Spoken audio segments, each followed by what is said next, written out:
이 선지자로 부름을 받고 산다는 것이 한편에서는 영광스러운 일이잖아요.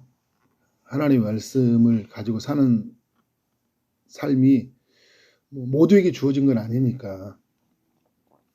오늘 이 시대로 돌아오면 예수 믿는다는 이제 그 자체는 이제 구약으로 본다면 선지자적인 그 직분을 가지고 사는 것과 같은 거예요.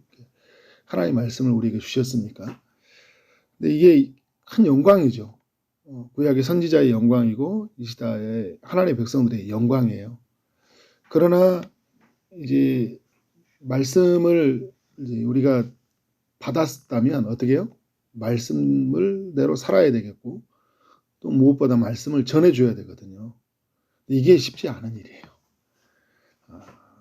오늘 이제 말씀을 보면 하나님이 이렇게 해당에 모여가지고 이렇게 성경 공부하듯이 말씀을 전하는 게 아니라 이 에스겔의 몸을 통해서 뭔가 그 상징적인 행동을 통해서 메시지를 전하고라고 하는 거예요. 내가 하나님의 뜻을 전해야 되는데 입으로만 전하는 게 아니라 몸으로 전해줘야 되거든요. 지금 우리 시대로 말한다면 우리가 그렇게 삶을 살아내야 되는 거예요. 하나님의 뜻이 뭔지를 살아내야 돼요. 오늘 주님이 보면 막 이렇게 여러 가지 행동을 하게 하거든요. 에스겔에게 이제 묻는 거예요. 이제 에스겔이 너는 순종할 수 있느냐라는 거죠. 그럼 순종하는 이 에스겔을 통해서 이제 이스라엘 백성들에게 하나님의 메시지를 전하잖아요. 오늘 우리도 하나님이 물어보는 거예요. 우리가 여러 일들 감당하면서 때로는 어딘가를 가게 되고 때로는 무언가를 하게 될 때 하나님은 그런 어떤 일들을 통해서 하나님 자신의 일을 드러내시거든요. 너는 할 수 있냐라는 거예요. 우리 이제 상식 밖의 일을 잘 안 하려고 하잖아요. 이해되는 범주 안에서 내가 경험했던 것만, 내가 좋아하는 것만, 내가 할 수 있는 것만 우리는 하려고 사는데 하나님은 이해되지 않는 것들, 내가 할 수 없는 일들, 이런 일들을 시키셔요. 이게 에스겔만 이런 일들을 요구했던 게 아니라 에레미야 같은 경우에도 굉장히 이런 일들이 많았죠. 뭐 이렇게 상징적인 행동들을 많이 하게 해요. 이 에스겔, 그 다음에 뭐 에레미야, 다니엘, 이사야 다 몸으로 사는 선지자들이에요. 입으로 사는 선지자들이 아니라 굉장히 고난의 한복판에서 그 여러 심판과 구원에 관한 메시지를 전할 때 단순히 이렇게 책 펴놓고 강론하는 정도가 아니라 그 한복판에 들어가서 몸으로 함께 살면서 하나님의 메시지를 전해야 됐다는 거예요. 그래서 여러분 우리가 하나님의 뜻을 전한다 할 때 메시지를 전해야 되지만 메시지를 전하는 메신저가 된다고 하잖아요. 그 말은 이제 우리가 몸으로 말씀을 받아서 살아내야 되고 우리의 삶을 통해서 하나님의 메시지를 증거해내야 되거든요. 오늘 보면 주님이 이렇게 요구하는 게 뭐냐면 토판을 가져다가 그것을 내 앞에 놓고 그 한 성읍 곧 예루살렘을 그 위에 그리라 이야기를 하잖아요. 어떤 그림이냐 보니까 성읍이 이제 에워싸서 그 어떻게 해요? 적들에게 공격을 당하는 모습들을 그림으로 그리게 하는 거거든요. 그래서 이게 뭐냐면 이제 3절에 보니까 이것이 이스라엘에게 징조가 되리라 이런 이야기를 하잖아요. 이 이야기는 이제 어떤 이야기입니까? 앞으로 이제 그 바벨론에 의해서 이스라엘이 포위를 당할 것이다. 예루살렘이 포위를 당할 것이다라는 것을 알려주는 그런 상징적인 행동이죠. 여호야긴과 이제 누굽니까? 이 에스겔이 포로로 끌려왔고 포로로 끌려온 지 5년 만에 선지자로 부름을 받았는데 그 이후에 7년 뒤에 예루살렘이 멸망을 당하거든요. 그 7년 뒤에 일어날 일들을 하나님이 이제 에스겔로 하여금 그림으로 그리게 한 거예요. 근데 그림을 그리면서 어떤 마음이 들었을까요? 되게 마음이 무거웠겠잖아요. 에스겔은 어떤 사람의 직분이? 제사장이거든요. 예루살렘은 어떤 곳이에요? 내게 너무 의미 있는 곳이잖아요. 그곳의 성전에서 내가 제사드렸고 예배드렸던 사람이에요. 근데 그것이 무너지는 그림을 그리고 있는 거예요. 이걸 또 이제 자신의 백성들에게 알려줘야 돼요.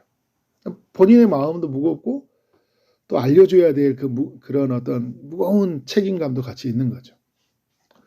또 하나 그 상징적인 행동은 뭐냐면 이 에스겔로 하여금 왼쪽으로 390일을 눕게 하고요. 오른쪽으로 40일을 눕게 해요. 이 4절에 보니까 너는 왼쪽으로 누워 이스라엘 족속의 제약을 짊어지되 6절에 이제는 유다 족속의 오른쪽으로 누워서 유다 족속의 제약을 담당해라. 그러니까 유다와 예루살렘에 대한 이야기인데 왼쪽으로 390일을 눕게 했던 건 뭐냐면 그 북이스라엘의 죄를 담당하는 일이고 오른쪽으로 40일을 눕게 하는 일은 이제 남유다 땅의 죄를 담당하는 그런 예언적인 행동이에요. 여러분 이게 쉽냐고요. 누워 있어야 되잖아요. 옆에서. 8절에 보면요. 끝나는 날까지 몸을 이리저리로 돌리지 말래요. 여러분 그런 말을 듣는 순간 돌리고 싶잖아요. 인간은요. 그죠? 뭔가를 하지 말라고 하면 반대로 하고 싶은 게 인간이거든요. 왼쪽으로 돌리지 마. 소돔과 고모라에서 뒤 보지 마. 그러면 어떻게 돼요? 보고 싶잖아요. 롯의 아내처럼. 이게 선지자가 이게 쉬운 일이냐고요. 진짜 구약에 안 태어난 걸 너무 감사한 거예요. 우리가 구약에 태어났으면 정말 하나님 막 이런 일들을 하게 하시고. 여러분 이 에스겔은요 나중에 그 아내도 죽잖아요, 그죠? 아내도 죽어요. 일찍 사별을 합니다. 에레미야는 결혼도 못 하고 호세아는 음란한 여인과 결혼도 해야 되고 이 선지자들의 고통이 이루 말할 수 없이 커요. 전체 합치면 430일이거든요. 근데 하루를 1년으로 계산해라 이야기를 해요. 430년이라는 이런 의미를 가지고 있는데 이제 이렇게 생각하면 돼요. 북이스라엘이 390일이라는 것은 북이스라엘의 죄가 굉장히 크다라는 거예요. 그리고 남유다가 40일이라는 것은 40년이잖아요. 남유다는 상대적으로 적다라는 거예요. 그러나 하나님 볼 때는 남유다와 북이스라엘 모두가 죄를 범했잖아요. 그래서 합쳐서 430일 동안 눕게 하는 거예요. 너희의 죄가 너무나 크고 너무나 무겁다라는 것을 이 에스겔의 몸을 통해서 이렇게 보여주고 있는 거죠. 보통 쉬운 일이 아니었을 것 같아요. 근데 또 어떤 행동을 또 하게 하냐면 그 누워 있는데 먹는 거를 어떻게 먹게 합니까? 9절에 보니까 밀과 보리와 콩과 팥과 조리와 기리를 가져다가 한 그릇에 담고 너를 위하여 떡을 만들어서 내가 옆으로 누는 날 곧 390일 동안 먹어라. 이제 이런 이야기를 하거든요. 이게 지금 밀, 그 다음에 콩, 뭐 이렇게 팥 이런 것들은요, 이 부자들이 먹는 음식이에요. 근데 보리나 조나 기는 가난한 자들이 먹는 음식이거든요. 이게 맛있는 음식과 또 맛없는 음식, 좋은 음식과 좋지 못한 음식이 섞여 있어요. 어떤 맛이 될까요? 맛없는 맛이 되겠죠, 그죠? 뭐 좋은 게 있으니까 맛이 있을까요? 굉장히 이상한 맛이 나오겠죠. 거칠고 맛없는 떡을 어떻게 돼요? 막 이상하게 지금으로 말하면 잡담 같은 거죠. 섞어가지고 390일 동안 먹으라는 거예요. 선지자로서 하는 게 이게 쉬운 게 아니에요, 그죠? 막 이것도 먹어야 되고. 12절에 보니까 이런 이야기 하죠. 보리떡처럼 만들어서 먹어라. 12절에서 불을 피워가지고. 10절에서는 이렇게 해요. 하루 20세겔씩 때를 따라 먹어라. 20세겔이라고 하면 이제 이걸 계산하니까 한 끼에 75g 정도 먹는 거예요. 아주 작은 양을 먹는 거예요. 아주 작은 양이 하루의 식사예요. 390일 동안 옆으로 누워가지고 그냥 아주 조금만 먹는 거예요. 아프지도 않은데 뭐 거의 환자 수준이죠. 환자는 뭐 링겔이라도 많은데 그것도 아니고 그죠. 물은 뭐냐면 11절에 보니까 물은 6분의 1 흰씩 먹으라는 거예요. 하루에 계산해 보면 0.6리터 정도의 물을 먹고 보내는 거예요. 그러니까 이제 에스겔이 나는 주님 이렇게 14절에 보니까 나는 영혼을 더럽힌 일이 없고 지금까지도 그 짐승에 찢긴 것을 먹지도 않고 가증한 고기도 입에 들지도 않았다. 자기는 정말 하나님 앞에서 이렇게 뭐냐면 부정한 게 살지도 않았고 정말 깨끗하게 살았는데 왜 13절에 보니까 왜 이런 부정하게 만든 떡을 먹게 하냐. 이게 자체가 어떻게 된 거예요? 부정한 떡이 된 거예요. 좋은 것과 나쁜 게 섞여서 부정한 떡을 만들어 놓은 이것을 왜 먹냐 이야기하는 거예요. 그러니까 주님이 뭐라고 하냐면 너는 그러면 뭘 했냐면 셋동으로 인분을 대신하기로 허락하셨으니 그것으로 너는 그것으로 떡을 굴지니라. 셋동으로 인분을 대신한다. 16절에 왜 이런 일을 하셨는지 하나님 메시지를 주는 거예요. 인자야 내가 예루살렘에서 의뢰하는 양식을 끓이니 백성이 근심 중에 떡을 달아 먹고 두려워 떨며 물을 데워 마시다가 17절을 떡과 물이 부족하여 피차에 두려워하여 떨며 그 제약 중에서 쇠폐하리라 라고 이렇게 메시지를 전하고 있습니다. 실제로 예루살렘이 어떻게 멸망을 합니까? 바벨론의 공격을 받았죠. 바벨론의 공격을 받았는데 마지막에 왜 무너졌습니까? 기근이 찾아와서 무너졌어요. 기근이 찾아와 성벽이 열리고 결국은 예루살렘에 완전히 초토화돼서 무너져 버렸거든요. 하나님이 에스겔을 통해서 앞으로 일어날 일들을 주시고 있는 거예요. 메시지를. 에스겔이 이 메시지를 담고 정말 힘들었을 것 같아요. 내 조국에 일어날 일이잖아요. 지금 이 에스겔은 어디에 있어요? 2차 때 포로로 끌려와 있거든요. 포로로 끌려와는 에스겔의 희망은 뭘까요? 돌아가지 않을까? 돌아가지 않을까? 다시 예루살렘 성전으로 돌아가서 예배드리지 않을까? 그런데 내 조국이 무너진다고 하는 거예요. 근데 이 조국이 무너진데 완전히 처참하게 무너지는 모습을 하나님이 보여주시는 거예요. 그리고 이것을 백성에게 전하라고 하는 거예요. 그러니까 어떻게 전하라는 거예요? 네가 몸으로 그걸 보여주라고 하는 거예요. 그림을 그리고 사람들 보여주고 그죠? 누워 있고 보는 사람들이 에스겔 보고 뭐냐고 할 거 아니에요. 믿음 없는 사람들은 다 그렇게 생각했을 거예요. 근데 에스겔은 뭐예요? 그래도 전해야 된 거예요. 노아처럼 사람들이 뭐라고 해도 방주를 지어야 되잖아요. 사람들이 뭐라고 해도 자기는 그런 행동을 하고 있어야 돼요. 왜? 이것이 하나님의 뜻이니까. 오늘 이게 14장의 말씀이 여러 가지 우리에게 교훈을 주고 있는 거예요. 심판, 그리고 하나님의 사람들 어떻게 살아야 되는지. 결국 오늘 전체적으로 이야기하면 순종이죠. 순종. 우리는 여러분 어떻게?